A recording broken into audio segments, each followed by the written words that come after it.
Aleluia, Deus Santo. Boa noite. Sente-se, por gentileza. Se estiverem com a Bíblia, por favor, abram a carta do apóstolo Paulo aos Hebreus, capítulo 1,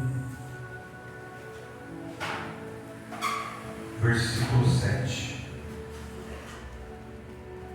Aliás, aos Hebreus, glória a Deus.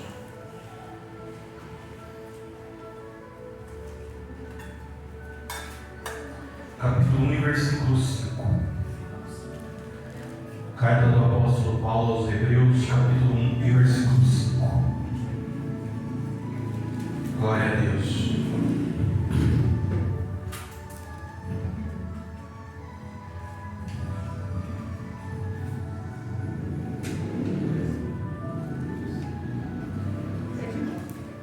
É numa noite como essa que nós temos a certeza que nós estamos exatamente onde deveríamos estar. O rei Davi disse: alegrei-me quando me disseram, vamos para a casa do Senhor. Esta casa será chamada casa de oração, é o que diz no Apocalipse. E nós estamos nesse momento diante da presença de um Deus vivo, prestando-lhe culto em unidade. Isso é o que está na sua palavra como ordenança. Então vai muito além da nossa vontade, e nosso coração deve estar alegre. Aos Hebreus capítulo 1, versículo 5, amém? Amém. Que diz: porque a qual dos anjos disse jamais, tu és meu filho, hoje te gerei, e outra vez eu lhe serei por pai, e ele me será por filho. E quando outra vez introduz no mundo o primogênito, diz: e todos os anjos de Deus o adorem. E quanto aos anjos diz: o que de seus anjos faz ventos, e de seus ministros labareda de fogo. Mas o Filho diz: ó Deus, o teu trono subsiste pelos séculos dos séculos, cetro de equidade é o centro do teu reino. Amém? Amém. Glória a Deus. Irmãos, nessa noite o Senhor nos traz essa palavra e Ele quer revelar ao nosso coração a sua vontade. Essa carta que o apóstolo Paulo escreve aos Hebreus é uma carta escrita a pessoas que estão tentando seguir o Evangelho de Cristo. Essas pessoas estão em algum lugar da Grécia, numa cultura diferente, numa cultura idólatra, mas pela infinita misericórdia do Senhor Jesus, para um grupo determinado de pessoas, lhes é pregada pela boca dos apóstolos, na pessoa do apóstolo Paulo, a palavra de Jesus, onde aquelas pessoas se convertem.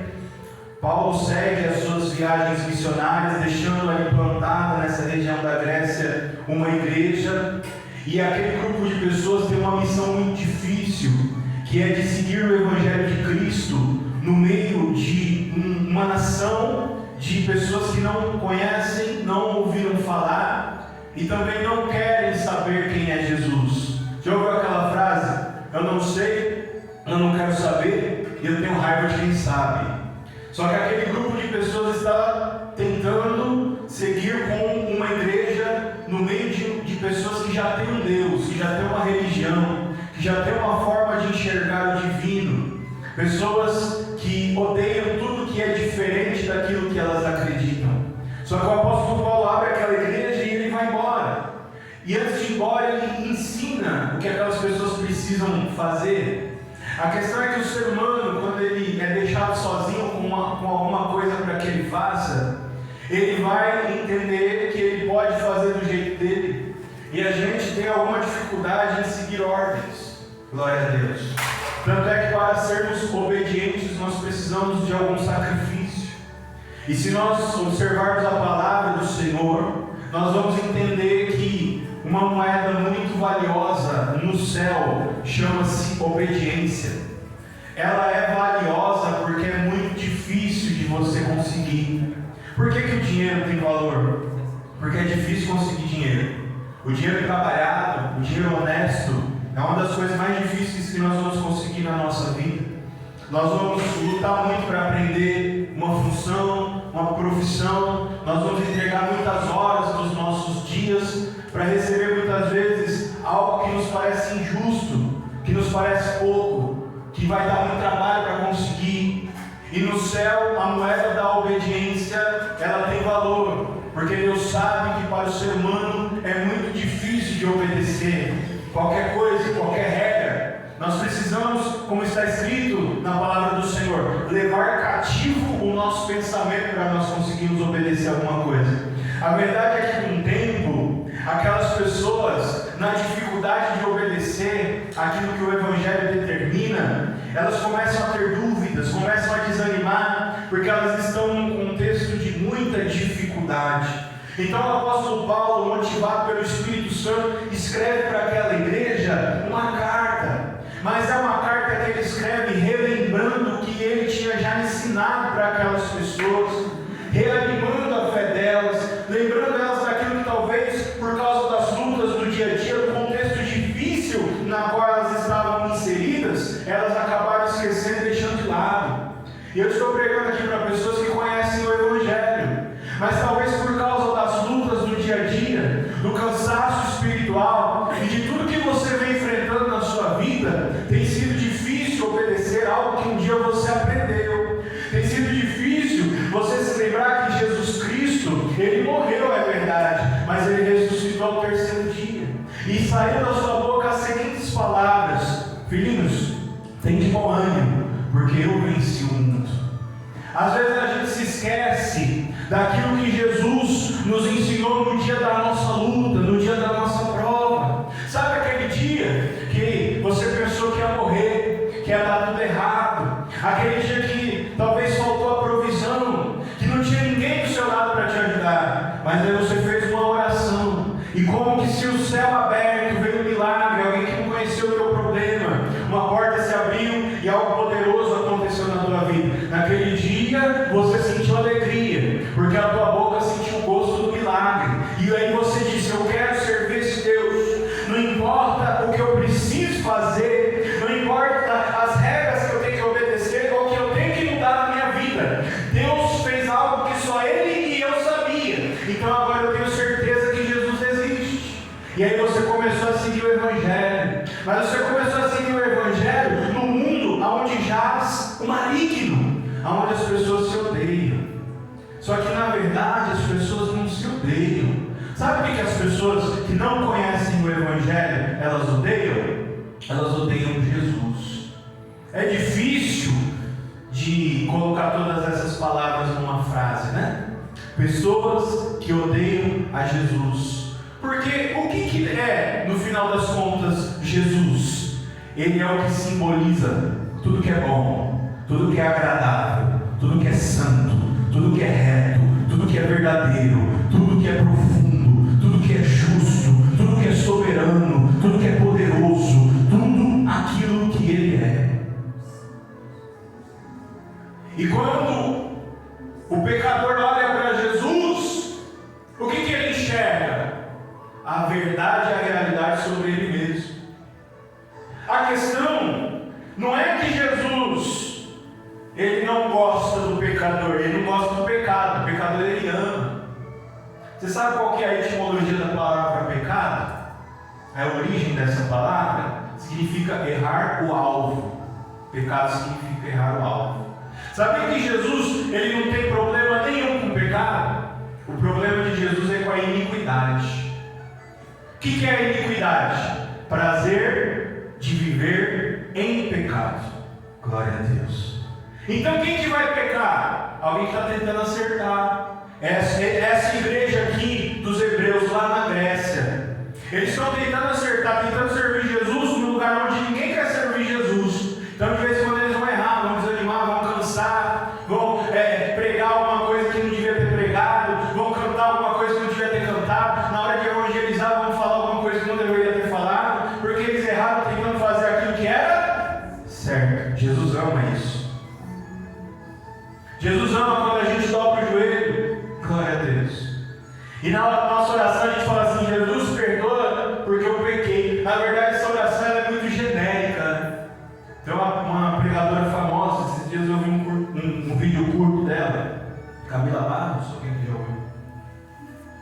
Ela fala assim que quando você vai orar para pedir perdão do pecado, não ora Jesus perdoa porque eu pequei, é muito genérico.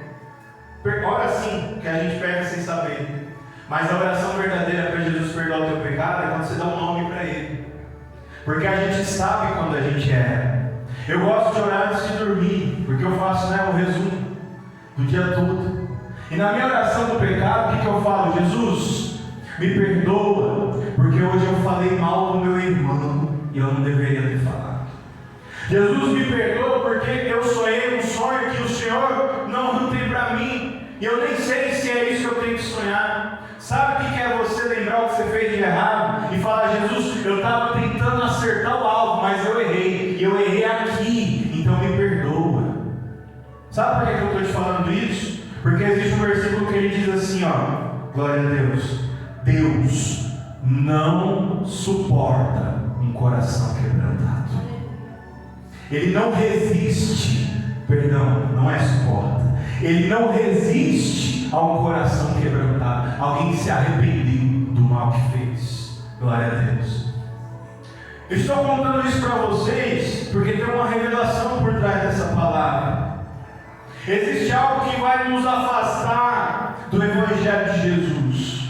Mas não é o pecado, não é o cansaço, não é o mundo que jaz no maligno. E eu já vou contar para vocês porque foi o que afastou esta igreja da Grécia por um momento do Evangelho, a ponto do Espírito Santo ir lá incomodar o apóstolo Paulo, que estava preso lá em Roma, para ele mandar uma carta, porque se aquela carta não é enviada, a fé daquelas pessoas ia morrer. Eu não sou apóstolo Paulo, eu não sou Jesus, mas eu estou trazendo nessa noite uma palavra para alguém que orou, que falou com Jesus e disse: se a tua palavra não me alcançar, a minha fé, ela vai definhar, e eu estou sentindo que o meu espírito vai morrer. Então essa oração chegou até o trono de Deus. E tem uma palavra para você nessa noite, que vai revitalizar o teu espírito, que vai levantar a tua fé, que vai fazer o temor do Senhor voltar para o teu coração.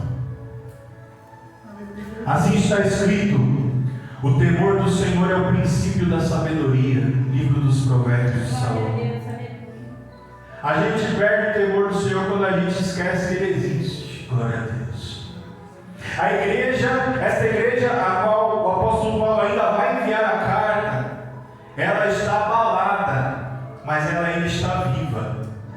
Tem um versículo que ele diz assim, ó: não apague o pavio que fumega, não quebre a cana trilhada. Isaías 53, glória a Deus. Jesus Cristo, Ele não apaga o pavio que fumega e Ele não pisa na cana trilhada. Ainda que na terra envelheça a raiz, livro dos Salmos, e no chão abandonado morreu o tronco, ainda há esperança para a árvore plantada junto ao ribeiro das águas. Aquela igreja falou: um dia eu conheci o Evangelho, meu coração vibrou, mas a verdade é que agora eu estou triste, nem a palavra do Senhor é capaz de me consolar. Virão dias em que a tristeza vai tomar o teu coração, se não é que já tomou. Mas a tristeza, ela pode ter um outro nome na vida do crente. Sabe qual que é o nome da tristeza na vida do crente? O Velho ou o Primeiro Testamento vai chamar de deserto. A gente pode ser levado para o deserto sozinho. Jesus foi levado para ser tentado. Ou a gente pode ser levado para o deserto em grupo. O povo de Israel foi levado para o deserto antes de chegar em Canaã. 3 milhões mais ou menos de pessoas. E essa igreja estava vivendo um deserto na vida deles antes da carta do apóstolo Paulo chegar. Eu tenho algo a te dizer nessa noite, glória a Deus.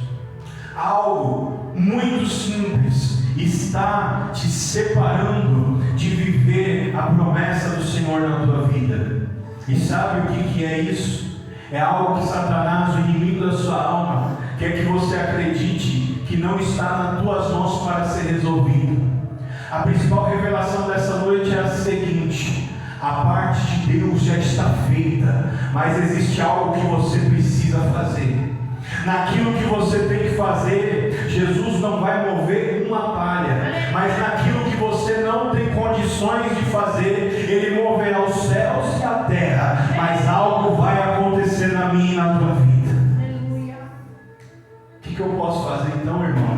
me dá essa revelação, eu preciso dela. Eu não estou lhe dizendo que vai ser fácil, mas não precisa ser fácil, só precisa ser possível. Glória a Deus. Tudo é possível ao que crer. Quantos creem nessa palavra? Eu creio, aleluia. Nada é impossível para o nosso Deus. Essa igreja, ela está triste, ela está desanimada, ela quer voltar para o passado. Era mais fácil ser um grego, era mais fácil crer em Zeus, crer em Hera, crer na mitologia grega, porque eles já nasceram naquilo. Às vezes, a conversão que na tradução, no início, né? na concepção da palavra, conversão é mudança de caminho. Qual que é a mudança de caminho que você vai viver nessa noite? Qual que é a conversão que você vai viver nessa noite? Você vai viver a conversão que o povo de Israel viveu no deserto. Ninguém para entender por que o povo foi ficar 40 anos no deserto. Sabe para que foi?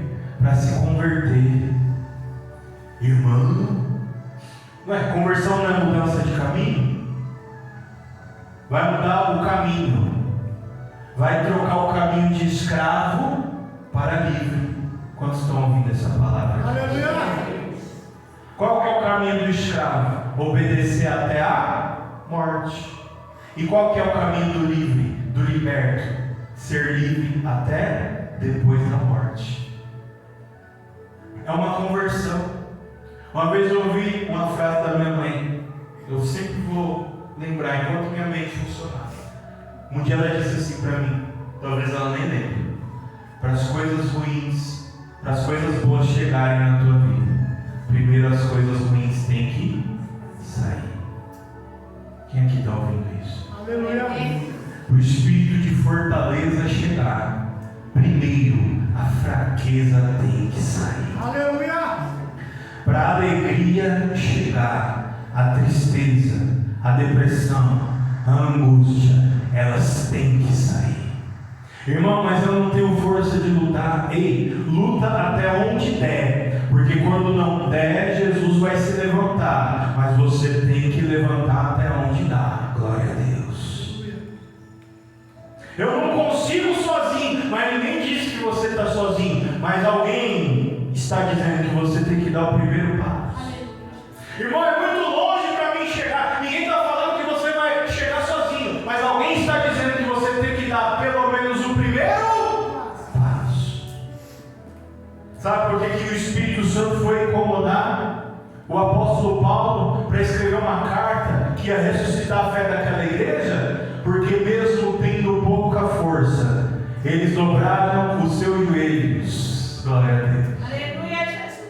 Olharam para o outro e disseram: olha, a gente está fraco, a gente está sem força, a gente está sem fé, a gente está querendo desistir, a gente está querendo parar. Seja sincero com você mesmo, seja sincera com você mesma, seja sincero na oração. Jesus, aqui eu posso contar, não tem ninguém ouvindo, só eu e o Senhor. Eu estou com vontade de parar, eu estou com vontade de desistir. Você não vai contar isso para o teu parente, para a tua irmã, para o teu irmão, para o teu colega de trabalho. Sabe por quê? Na tua frente eles vão balançar a cabeça. Se é alguém muito bonzinho, vai dar um tapa no teu ombro, mas pelas tuas costas vão contar o teu segredo para alguém.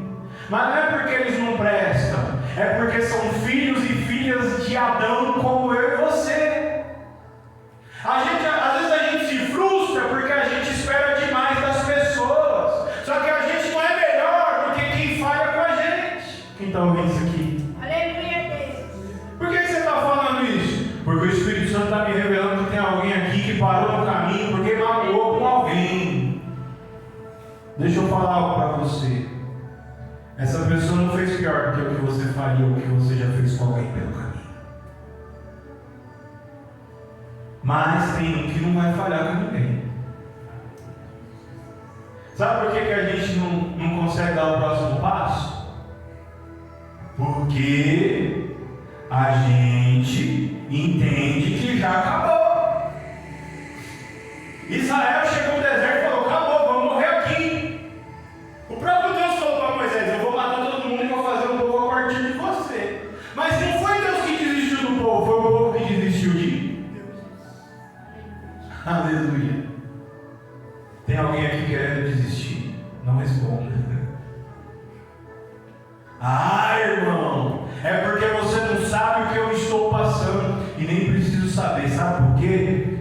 nada nos separará do amor de Deus. Nem a peste, nem a fome, nem a doença, nem a dor, nem a enfermidade, nem a morte, nem os anjos, nem o céu, nem o inferno. Nada pode nos separar do amor de Deus. A gente desiste de Jesus 10 vezes no dia, mas Ele nunca desistiu nem de mim, nem de você.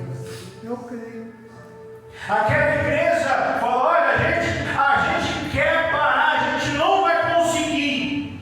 Mas um dia teve um homem aqui pregando a palavra, o nome dele era o apóstolo Paulo, e ele nos ensinou uma coisa. Ele nos falou que esse dia ia chegar, e quando esse dia chegasse, só tinha uma coisa que a gente poderia fazer, e a gente vai fazer. E o que é que essa igreja decidiu fazer, e que Jesus está dizendo para alguém aqui nessa noite? Teu problema não tem solução? Tem algo que você pode fazer a respeito, que Deus não vai fazer por você, porque você pode fazer.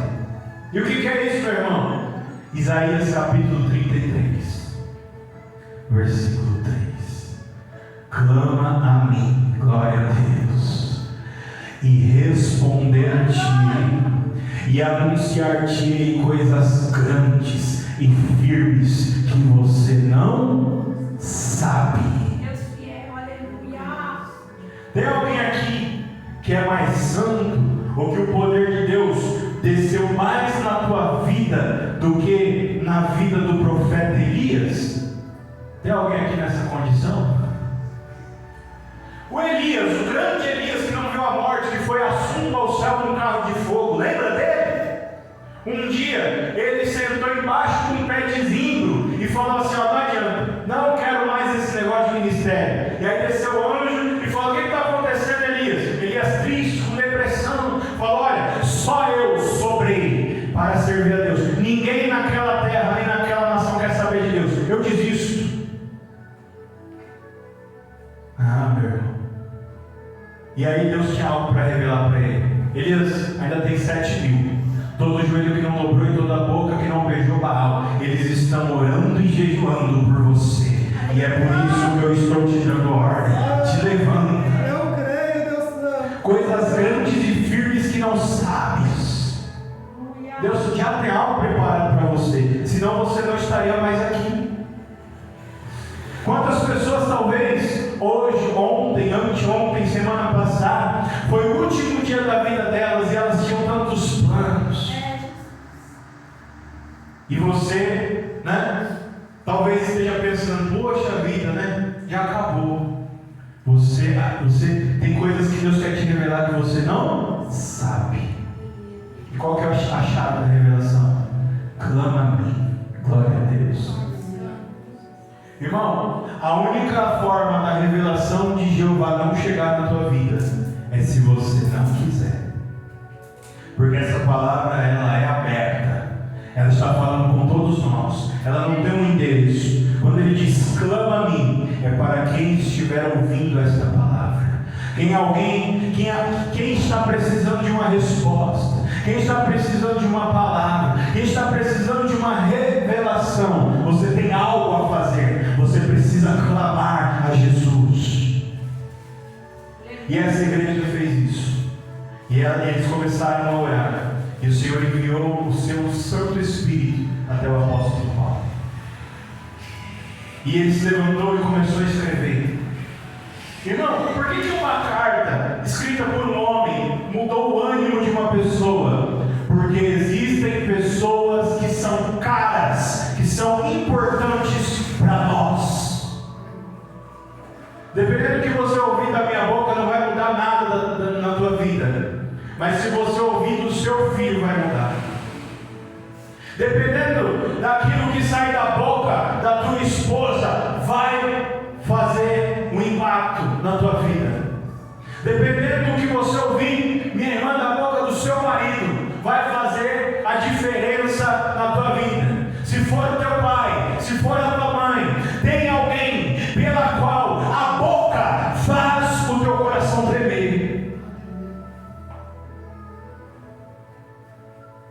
Eu lembro de ser criança. Aí eu lembro que às vezes meu pai ia me chamar. E meu pai falava E ele nem percebia. Ele metia logo um: Deus! Meu irmão, eu não tinha nem bebido água. A bexiga, o joelho batia no outro, né? Chegava sem água. Falou: pai! Não, me ajuda aqui, pega as ferramentas aqui. Ele nem percebia. Só Deus sabe. Tem alguém, ei, deixa eu te falar, tem alguém que quando fala, o teu coração treme. Eu era criança. Eu lembro que eu estava deitado ali, aí eu vi a minha mãe dobrar o joelho para orar, ela nem falava, ela começava a orar. Eu senti uma culpa. Enquanto eu não dobrava o joelho do lado dela, eu devia ter 5, 6, 7 anos. Meu coração parava. Ela não chamava para orar. Ela começava a orar. Eu tinha que ficar lá até ela terminar. Eu orava, ficava lá. Tem alguém que faz o teu coração tremer. Glória a Deus. E aí, por que tinha que ser o apóstolo Paulo? Porque um dia, aquele homem baixinho, com a idade um pouco elevada, chegou naquela cidade e começou a pregar o Deus vivo. E alguém olhou para ele e se apaixonou pelo que ele estava pregando. Por isso que tinha que ser ele. Deixa eu te falar algo nessa noite, aleluia. Aquele que morreu, que ressuscitou ao terceiro dia, que entregou, aleluia, o seu corpo, o seu sangue, o seu espírito, entregou tudo que ele tinha para que você estivesse aqui nessa noite. Se o seu coração não tremer pela voz dele, por quem que o teu coração vai tremer? E aí o apóstolo Paulo começa a escrever aquela carta. Ele nem sabe por que ele está escrevendo. Mas assim como que o seu coração treme por causa de alguém, alguém treme o coração por tua causa. Aleluia, Deus. Ai, irmão Leandro, lembra aquele hino antigo? Você tem um valor. E o Espírito Santo. Tem gente, meu irmão, que se acha nada, né? Eu não tenho valor. Hey, se tem alguém que é importante para você, você é importante para alguém. O Espírito Santo chega em Paulo e fala: ó, sabe aquela igreja que você abriu há não sei quantos anos ali? Escreve para eles. Traga umas palavras duras para que eles se lembrem da onde eles vieram, da onde Jesus colocou. Escreve, vai, fala, vai, faz. Paulo está preso, está encarcerado, no entanto ele obedece. Sabe por quê? Eu não sei o impacto que vai gerar aquilo que o Espírito Santo está me levando a fazer, mas a obediência, aquela que foi citada no começo dessa pregação, vai fazer com que eu faça coisas que eu não quero fazer, mas vão fazer bem para outras pessoas e por consequência vai fazer bem para a minha vida. O que é a obediência? Não importa se eu quero fazer ou não, mas eu tenho a necessidade de fazer. Aleluia, Deus. E existe uma ordem que está sendo dada através dessa pregação, mas ela está sendo dada de forma muito sutil. É só para quem realmente está interessado. Mas vamos falar sobre essa ordem de forma escrachada, de forma rasgada nessa noite, porque não é um pedido, é uma ordem. E qual que é a ordem? Clame a Jesus. Obedeça.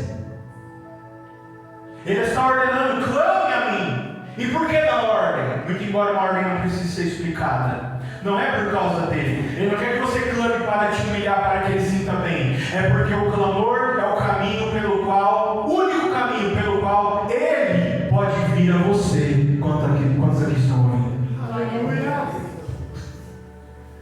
Filho rebelde.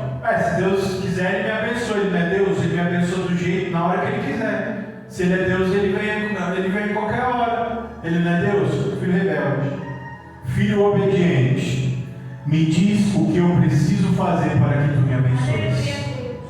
O que tu mandar eu fazer, eu faço, porque eu sei que a obediência me levará ao objetivo que eu quero alcançar. Consagre ao Senhor o que você faz, e os teus pensamentos serão estabelecidos. Livro dos Provérbios de Glória a Salomão. Deus. Aleluia. E nós lemos